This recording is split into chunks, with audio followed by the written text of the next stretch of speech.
ви говорих за Святия Дух, Бог в нас и Бог с нас. И днеска искам да продължа да говоря за Святия Дух и за Неговата работа в нашия живот. Защото знам, че всички сме слушали много проповеди на тема Святия Дух. Знаеме много неща, които Библията казва за Святия Дух. Обаче си мисля, че ние трябва периодично да се предизвикваме или да си напомняме един на друг, както Словото казва, да се насърчаваме към добри дела, така и да се насърчаваме в това да бъдем хора на Духа. Не хора на нещо друго, но хора на Святия Дух. Защото Исус Христос ни изпрати Святия Дух и каза: за вас е по-добре аз да си отида, защото когато си отида, ще ви изпратя Святия Дух. Духът на истината, когато светът не може да познае. Но вие го познавате, защото казва, аз малко смесвам стиховете, така ако ви прави впечатление, но всъщност казва, защото Той ще бъде с вас и ще бъде във вас. Нали, това от миналия път говорихме за това. Сега аз искам да говоря за това, когато Святия Дух дойде в нашия живот, какви промени извърши и всъщност смисъла на това Духът да има водеща роля в нашия живот. Защото когато Святия Дух дойде в нашия живот, Той промени всичко. Не знам дали сте си дали сметка или дали днеска си давате сметка, но когато Святия Дух дойде в нашия живот, тогава се промени всичко. Преди това нещата бяха по един начин. След като дойде Святия Дух в нашия живот, тогава всичко се обърна. Всичко се обърна наопак и според старото и правилно според Божиите цели и намерения. Защото Святия Дух беше изпратен от Исус Христос с определени цели. И когато Той дойде, нещата придобиха различно измерение. Сам Исус Христос говореше на учениците и казва: аз имам да ви говоря много неща, обаче вие просто не можете да ги разберете. Но когато дойде Святия Дух, Той ще почне да ви открива всичко това. Ще почне да ви напомня неща, ще почне да ви открива неща. Така че това, което е било неспособност за вас в момента, това, което е неспособност и невъзможно за вас в момента, когато дойде Святия Дух, то ще стане възможно. Ще ви се увеличат възможностите. Така че Святия Дух, идвайки в нашия живот, Той променя всичко. Първото, което прави с нас, първото, прави ни нови създания. Нали, това го знаеме. Ние без работата на Святия Дух в нашия живот, ние сме си старите хора. Много хора днеска се наричат християни, но те само се наричат християни и не са поканили Исус Христос да дойде в техния живот чрез Духа си, т.е. Святия Дух да дойде в тях и да ги обнови, правейки ги нови създания. Статистиката каза, че 87,3% нещо от този сорт по някаква статистика, или 83,7%, бъркам цифрите, но те не са толкова от значение, хората в България определят себе си като християни. Но истината е, че ако видиме колко хора наистина са нови създания, новородени Божии деца, дали ще има 7,3, а не 87,3. Не знам колко процента са. Сега не искам да отивам в тая тъжна статистика на малцинствеността, защото тя е стряскаща, но искам да отида на друго място, за да кажа, че много хора могат да си мислят, че са Христови, но да са си абсолютно старите, неновородени създания. Всъщност за Бог има новородени хора и неновородени хора. Хора, които са преживели прощение следствие на покаянието си и на вярата си в Бога, и хора, които не са го преживели. Хора, чието грехове са простени и духове са родени отново, и хора, които си ходят в греховете и са си старите създания, с мъртви духове, отделени от Бога. Това е истината. Когато Святия Дух дойде, първото нещо, което направи, или когато ние се срещахме с Святия Дух, първото нещо, което Той направи, Той ни направи нови създания. нови създания, които имат правото да се нарекат Божии деца, но нови създания всъщност, които имат нова същност и достъп, неограничен достъп до Бога. Аз вярвам, че това е нещото, което прави истинската разлика между човеците. Тоест, ако днеска ние гледаме на хората на земята и се опитаме да направим някаква класификация, имаме неновородени хора, грешни хора, които могат да твърдят, че познават Бога, но всъщност не го познават и нямат истински достъп до Него. И има новородени хора, които получиха правото да се нарекат Божии деца. Във 2 Коринтияни 5 глава 17 стих казва, че ако някой е в Христос, той е ново създание. Какво означава някой да е в Христос? Означава, че се е покаял за греховете си и казва, че вярва в Исус Христос и тогава Святия Дух идва в него и го ражда отново. В момента, в който ние приемем Исус Христос за личен Господ и Спасител, точно в същия миг Святия Дух влиза в човека и го новоражда. Така както е писано в Евангелието Йоанна 3 глава от 5 до 7 стихове. Там, когато Никодим, еврейски и юдейски учител, член на Синедриона, от висшето духовенство, дойде при Исус Христос и му каза: Учителю, знам, че си от Бога пратен. И Исус Христос не му каза: да, браво, радвам се, че разпозна това. Той му каза: ако не се роди някой от дух, той си е старото създание и не може да види Божието царство. Но който се роди от дух, той може да види царството на Бога и да стане член на него. Защото роденото от плътта е плът, а роденото от духа е дух. Тоест, хората по земята се отличават по две. Всички са родени по плът, но само една малка група все още, в България говоря конкретно, е родена от дух. Сега Бог иска всички да бъдат родени от Святия Дух, но все още не е така.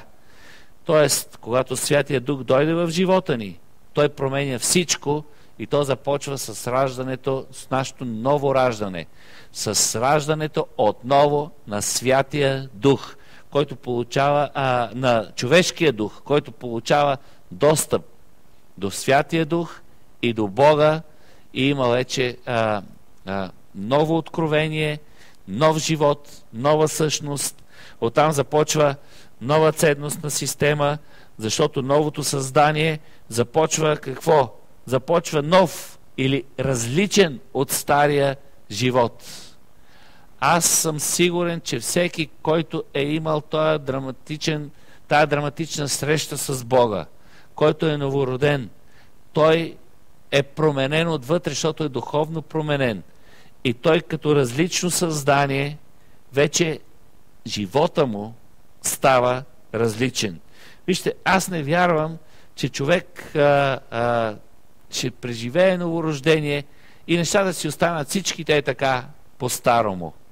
Това е пълно противоречие. Нали? Кое е противоречието? Това е противоречие. Кое е противоречие? Това е противоречието. Да си новороден и животът ти да остане стария. Няма никаква логика в това.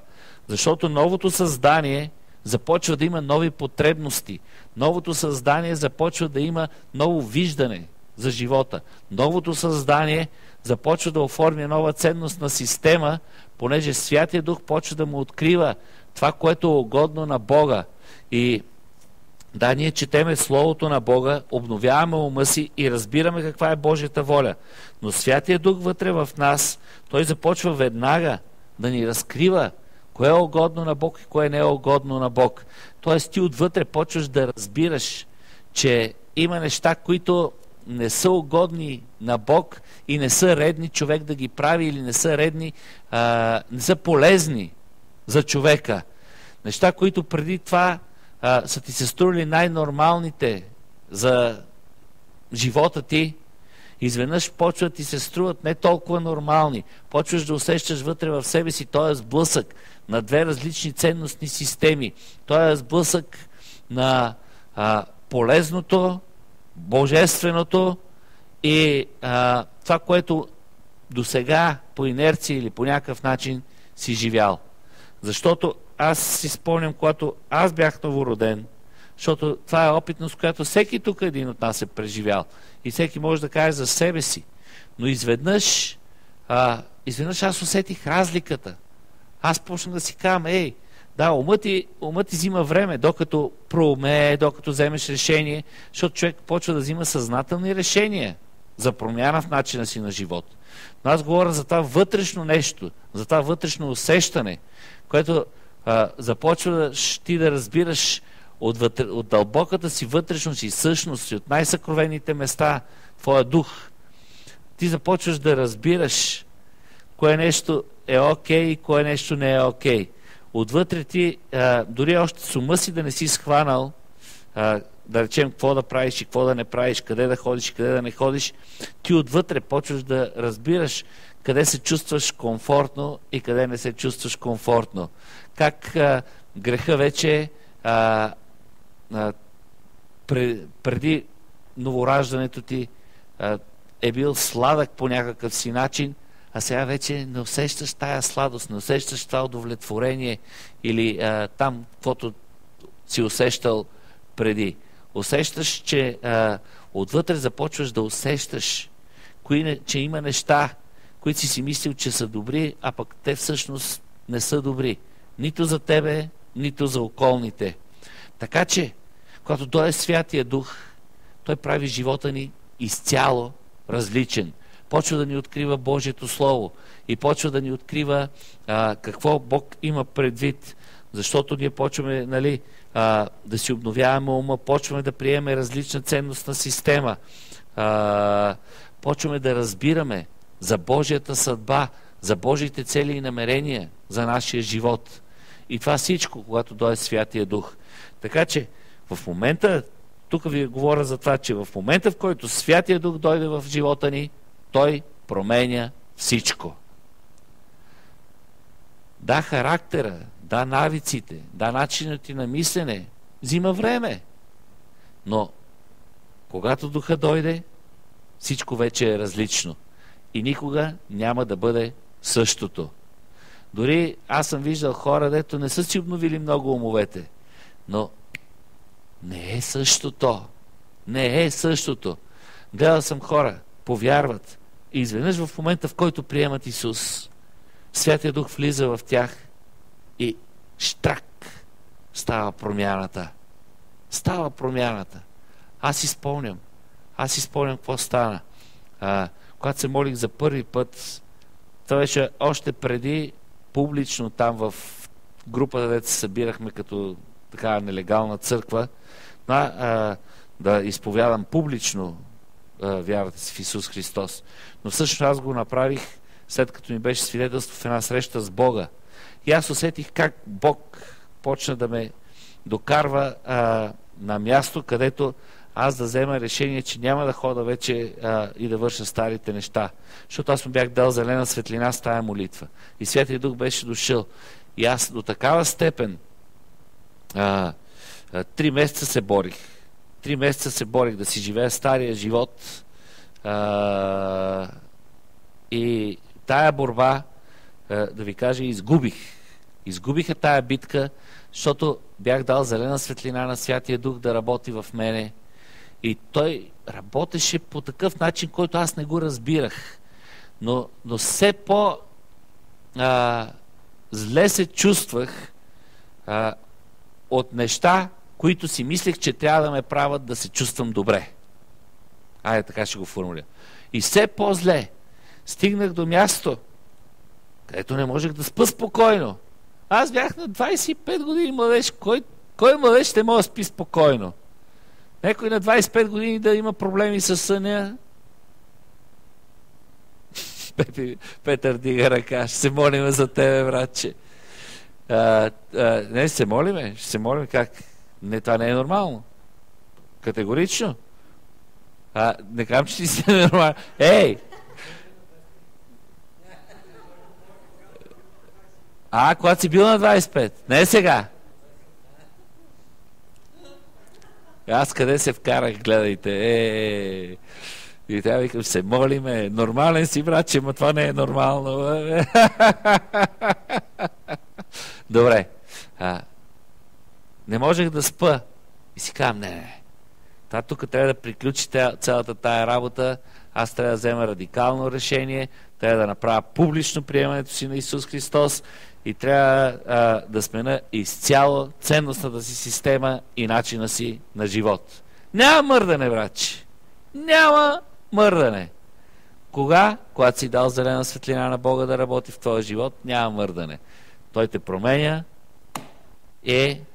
Мърдане, няма мърдане, има едно мърдане. И той е в добра посока, в Божиите цели и намерения. Амин? Добре. Сега.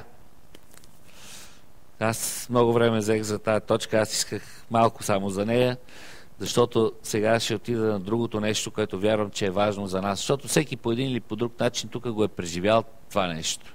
Преживял е това новораждане, преживял е този конфликт между новото и старото и решенията, които ние взимаме за ценности и така и така и така. Но когато дойде Святия Дух, Той ни дава сила, за да живеем новия живот. Не само ни предизвиква да живеем нов живот, но ни дава сила да живеем този нов живот. Така се казва в Деяния на апостолите, 1 глава, 8 стих. Вие го знаете до болка, този стих казва, но когато дойде обещаното от Отца, ще приемете сила и ще бъдете свидетели за мен. Но това не е просто сила за свидетелстване, това е сила, за да живееш новия живот. Това е целият този ресурс, който на теб ти е необходим, за да живееш един нов живот. Живот съобразен с Бог. Това е способност да живееш според Божията воля. Вижте, хората, които не са нови създания, се опитват по някакъв начин, имат добронамерени хора, които се опитват да живеят по добър начин и да изпълняват Божиите стандарти. Обаче това не се отдава, защото тая сила не е вътре в теб. Но когато приемеш Святия Дух, тогава Божията сила идва вътре в теб. И ти имаш вече свръхестествената способност, която вече е естествена за теб, да живееш според Божиите стандарти. И това става нормалното за теб, а ненормалното е да не живееш по Божиите стандарти. Така че Бог ти дава сила. Бог ти дава сила да живееш един такъв нов живот, който изцяло покрива стандартите на Господа. И това го прави Святия Дух. Ти вече можеш да живееш по този нов и превъзходен начин. Защото в Галатяни 5 глава се говори и за делата на плътта и за плода на духа. И когато той е Святия Дух в нас, той започва да произвежда своя плод. И този плод, той ти дава сила да принасяш този плод. Сега, това е свързано естествено с нашия характер, но ще ви кажа каква сила ние придобиваме. Така се казва какъв е плода на духа. И той ни дава сила да обичаме. Способност да обичаш. Сега, замислили сте се на тия думи да обичаш враговете си, да ви кажа за естествения човек, това е абсолютно немислимо и невъзможно. Мислите ли, че някой наистина може да обича враговете си? Трудна работа, ако Святия Дух не ти даде тая сила и тая способност. И ние още има да чистиме мисленето си и да даваме път на Святия Дух. Но вижте, той вече е сложил тая сила вътре в нас. Да обичаме. Силата да обичаме. След това да сме радостни. Аз си отворя на Галатяните. Вижте там какво казва. А плодът на духа е любов, радост, мир, дълготърпение, благост, милост, милосърдие, вярност, кротост, себеобуздание. Против такива неща няма закон. А които са Исус Христови, растнали са плътта, заедно с страстите и похотите й. Ако по духа живеем, по духа и да ходим. Всъщност Святия Дух ти дава силата да живееш по духа и да ходиш по духа. Как? Като обичаш, като си радостен, като си изпълнен с мир, като си търпелив, като си благ, като си милостив, като си верен, като си кротък, като си себеобоздан. Някой ще каже, ле, тази сложна работа. Вижте, ако беше невъзможно, Бог нямаше да го иска. Бог нямаше да го напише. Но когато Святия Дух дойде в нас, когато Неговата сила беше депозирана вътре в нас, ние станахме хора, които наистина може да живеем в Неговия мир. Хора, които наистина могат да са радостни. Хора, които наистина могат да бъдат търпеливи, благи, милостиви, верни, кротки и себеобоздани. Сега аз се замислям и си казвам, аз такъв ли съм в 24 часа от денонощието? Отговорът е не. Ти такъв ли си във всичките тия области 24 часа от денонощието? Ти имаш отговор, аз го нямам. Но всъщност, когато Святия Дух дойде в нас, Той ни даде силата да бъдем така. Той ни даде силата да бъдем така. Сега, плода на духа, той се изработва с времето. Но всъщност ние сме приели вече тая сила, за да може да изработиме богоугодния характер. Така че, чрез Святия Дух, ние може да го имаме всичко това. Какво ще кажете? Супер! Това е хубаво. Така че, тук това, което го прочетох, това е еталона, какъв трябва да бъде християнина. Какъв трябва да бъде неговия характер и неговото поведение. Как ще кажа, това са нови закони ли са? Не. Това е естеството на Божия човек. Или това трябва да бъде естеството на Божия човек. Сега, това е едната страна. И това се отнася по отношение на Божията воля. Защото какво е да изпълняваш Божията воля? Това е да ходиш в неговите ценности и да изграждаш богоугоден характер. Сега обаче, освен Божията воля, Исус Христос говори за работата, която Бог ни е възложил. И ние всичките имаме възложена работа от Него. Всеки един от нас има, освен естествения си работодател, или дори ти да си работодател, ти имаш работодател, който е свише. И това е Бог. И Бог те е взел, за да вършиш Неговата работа. Да вършиш Неговата работа по изграждането на Неговото царство, така че Той те е назначил в позиция свидетел за Исус Христос. Ти си на работа при Бога и имаш назначение. И назначението ти е свидетел за Исус Христос. Добре, това не е ли само за евангелизаторите, да ходят и да евангелизират света? Не. Това е назначението на всяко Божие дете. Когато ти прие Исус Христос, Той те назначи на работа при себе си. И работата е да бъдеш свидетел за Него. Какво означава свидетел за Него? Да свидетелстваш какво Той е направил в твоя живот и какво може да направи в живота на хората, пред които си свидетел. Тоест, това се случи с мен, това може да се случи и с теб. Това е нашата позиция. И ние сме на работа при Бога. Ще кажа, плаща ли ми Той? Аз нямам трудов договор. Ще ти кажа, имаш небесен договор. Някой каже, сега ти го изкара много така. Не, факт е. Той ни назначи да бъдем свидетели за Него. Всеки един, който го е познал, е на работа при Господа. И когато се изправиме пред Него, не ви плаша, аз ви казвам, аз всеки ден почвам да разбирам, защото за мен е много лесно да си казвам, аз свидетелствам. Знаете ли, всеки човек си намира някакви оправдания. И аз, вижте, пасторското оправдание. Аз свидетелствам тук на църквата, ги получавам това, те да свидетелстват на другите хора, да ги водят, аз тук ще ги уча. Само, че не е така. Аз имам отговорност да свидетелствам на хората, с които се срещам. На хората, с които Бог ме среща. Аз трябва да им свидетелствам какво Бог е направил в моя живот и какво Бог може да направи в техния живот. какво Бог има за тях. И това е отговорност на всеки един от нас. Независимо дали си повярвал преди 20 години или преди 20 часа. Няма никакво значение. Това е нашата отговорност. И аз съм сигурен, че едно от нещата, които ще бъдем питани, когато застанем пред Бога, казвам ви го не за да ви внушавам някакво чувство тук на страх, на виновност или на каквото и да е, но аз съм сигурен, че на нас ще ни бъде зададен въпроса. Ти изпълни ли си ангажимента, който ти дадох, да бъдеш свидетел за мен? Ама Боже, аз бех много ангажиран, ама Боже, аз се срамувах, ама Боже, аз не знаех как да го правя. Сега ще ви кажа, когато Святия Дух дойде в нашия живот, Той ни даде силата и способността да можем да правим това. Тоест, когато Бог те назначи за нещо, Той ти даде необходимите инструменти.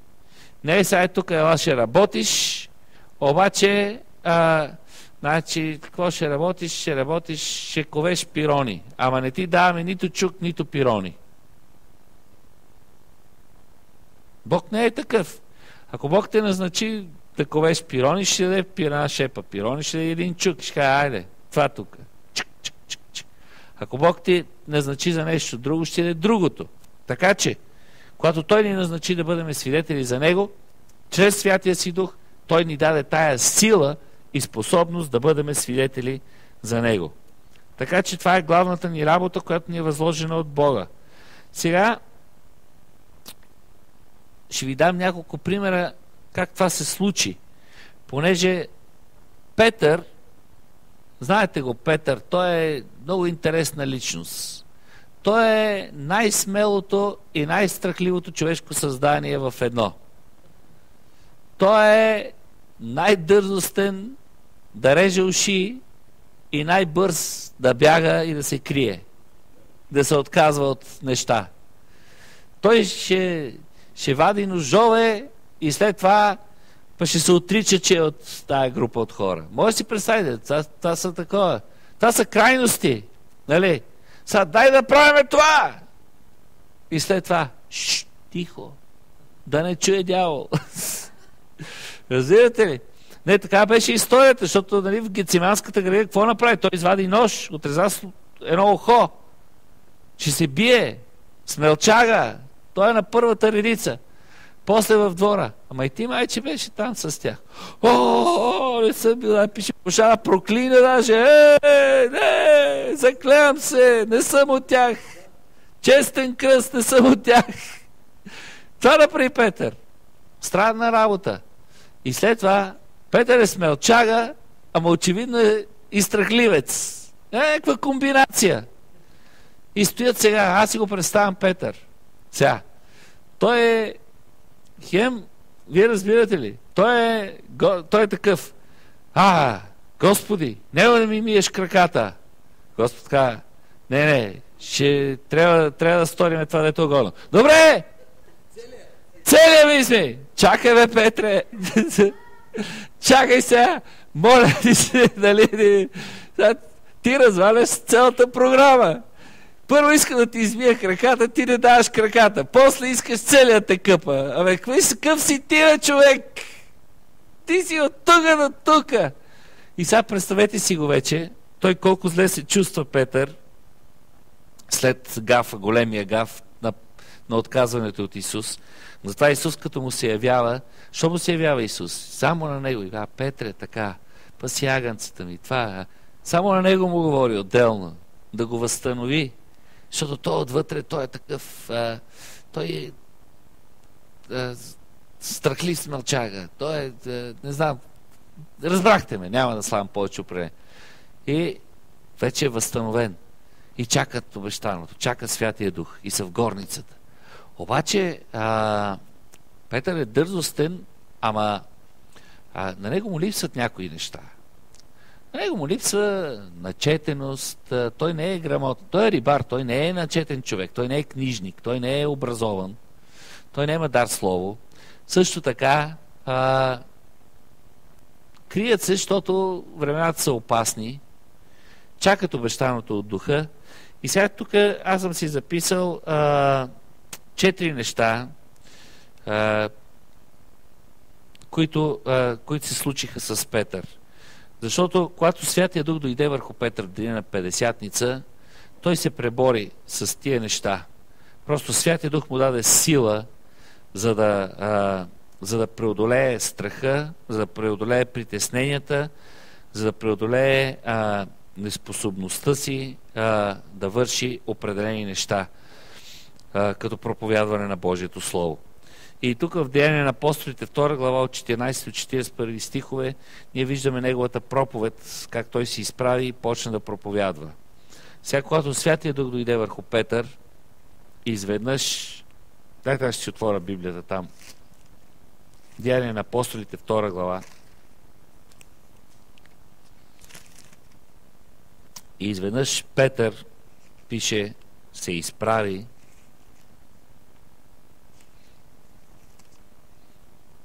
това на въпрос, защо хора падат, когато Святия Дух дойде. Ето ви, Петър беше паднал, защото трябваше да се изправи.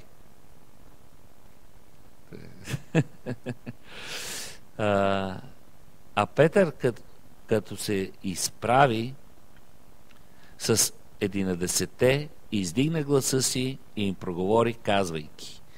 И тук ако гледате, ще ви направи впечатление колко дълга проповед Петър казва. Вижте тук, от 14 стих до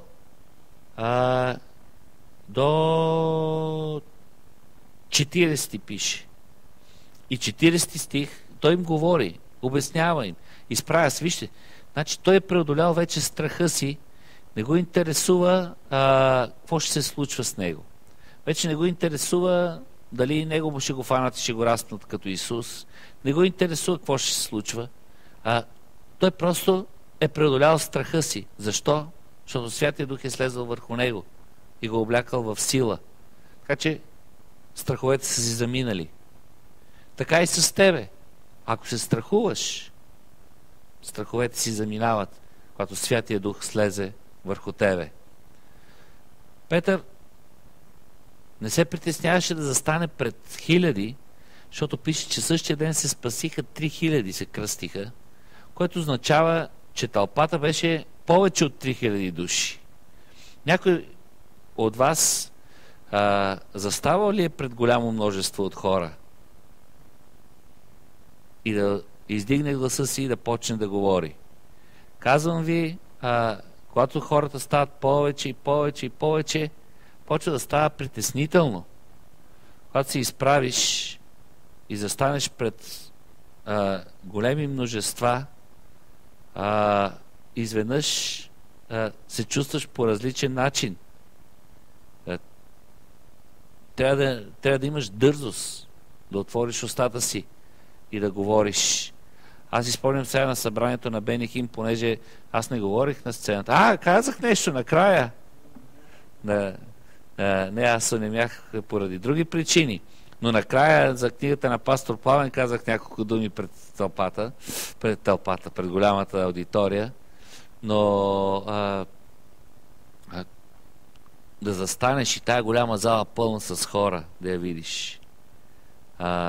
Човек така го хваща лека сценична треска.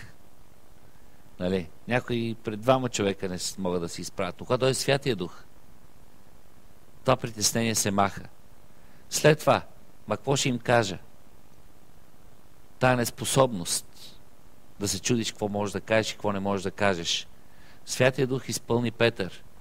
И Петър, като един много опитен оратор и теолог, започна да им говори на тия хора.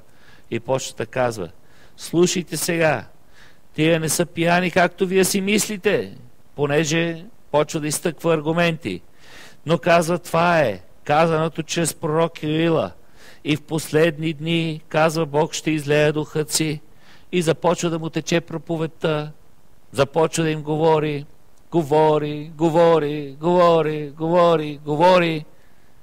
че в един момент те го слушат и се казват: що да сторим, братя, че да се спасим?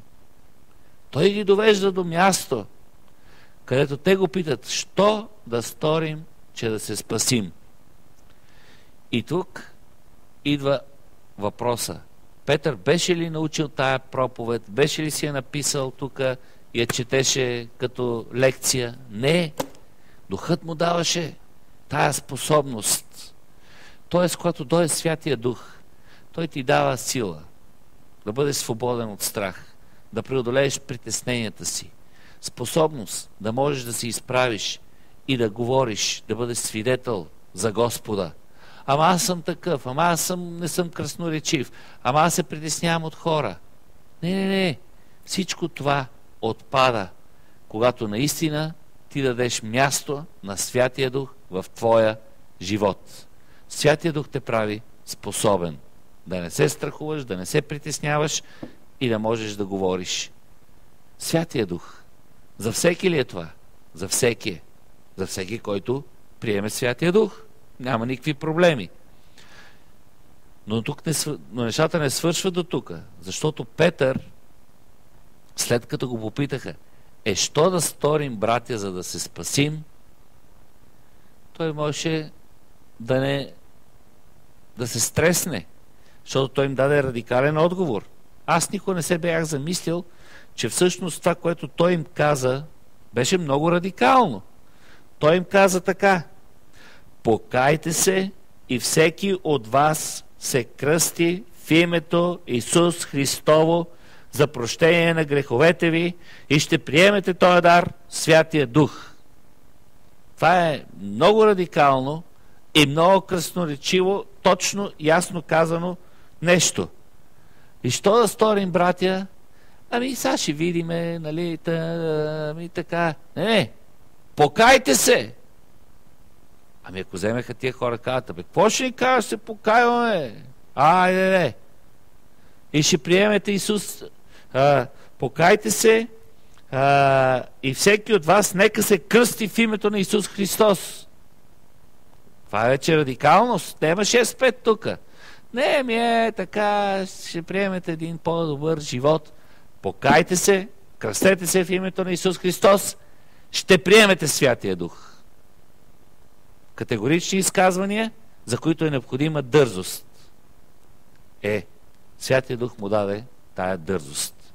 Така че, всеки един от нас, нека се изпълва със Святия Дух. Нека се облича в силата на Святия Дух. Тогава страхът си отива, притеснението си отива, неспособността си отива и на нейно място идва способност, идва дързост, за да можеш да говориш в живота на хората.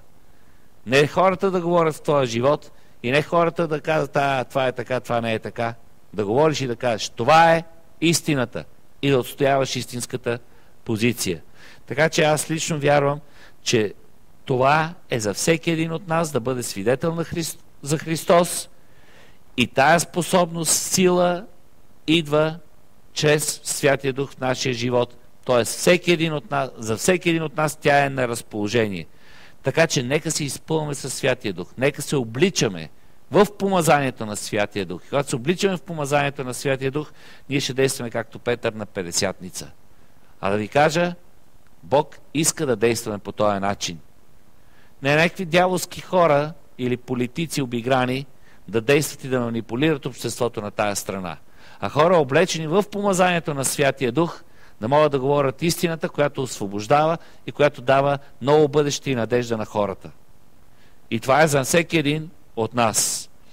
Как работи помазанието с две думи и след това се молиме и ще приключиме службата. Защото помазанието има работно описание. То върши нещо конкретно.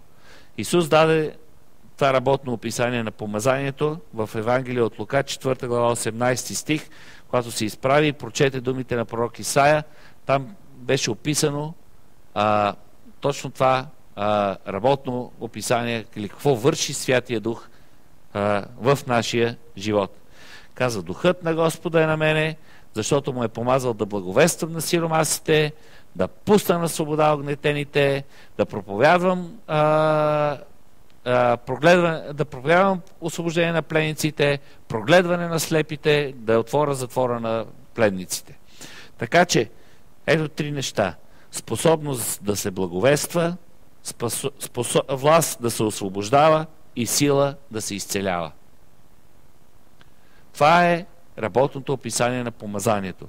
Помазанието дава способност да благовестваш, власт да освобождаваш и сила да изцеляваш.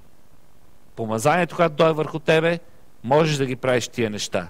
Върху всеки ли? Върху всеки. Защото не го правиш ти, а го прави помазанието на Святия Дух, което слиза върху тебе. Днес това нещо, както беше за Исус, така е за мен, така е за теб. Тоест, какъв е извода?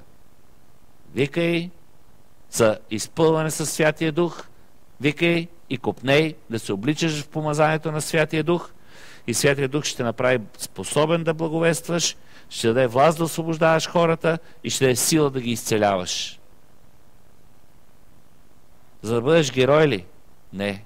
За да бъдеш ефективен слуга на Исус Христос. И за да може хора да се прибавят към царството, да се изцеляват, да се освобождават и да приемат нов живот. И това е целта на Бога. Аз ще ви кажа, по-висши цели от тези няма. Не е да бъдеш Survivor, не е да бъдеш VIP Brother, не е да бъдеш каквото е там, X-Factor, а е да водиш хората при Христос, да ги освобождаваш и да ги изцеляваш. Как? Чрез помазанието на Святия Дух. Така че това е за всеки един от нас. И аз ви казвам, когато всеки един от нас го осъзнае и почне да върши това, което Бог има за него, света около нас ще бъде променен. Ние сме сложили ново поколение, променя света чрез вяра в Бога. За 25 години сме променили твърде малка част от България. Твърде малка част. Тоест, извода е, че не сме си вършили достатъчно на широко и на ефективно работата. Да, противници, обстоятелства, няма да говоря за това. Тепърва има голяма работа и ние трябва да я свършиме. Как? Чрез помазанието на Святия Дух. Нека си изправим и да завършим.